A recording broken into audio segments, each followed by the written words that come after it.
I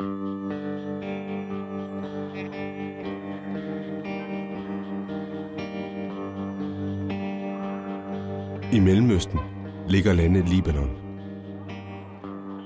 Jeg er taget til hovedstaden Beirut for at finde en person, der kan hjælpe med at lave en dokumentarfilm om et problem, vi roder rundt med i Danmark.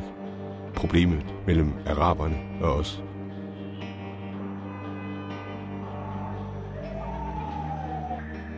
De sidste 3 valgkampe i Danmark har handlet om de fremmede. Men ved vi noget om, hvordan araberne har det i Danmark?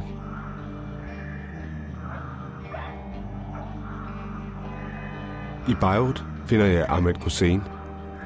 Han er 26 år og filminstruktør.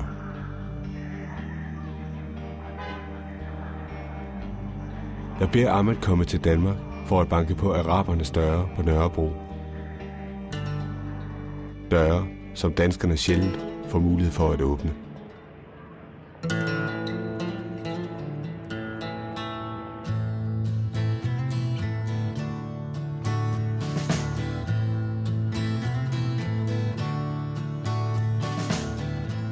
In Lebanon, we hear a lot about the problems Arabs have in Europe. I don't know anything about Denmark. I have this idea that Denmark is a place rich enough for everyone, without problems.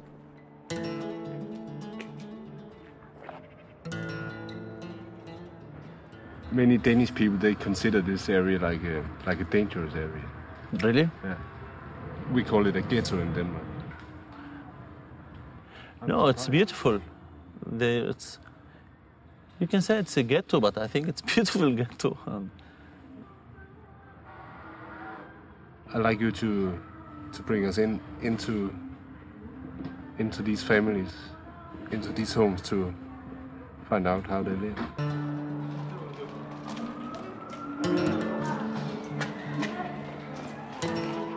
I will focus on identity.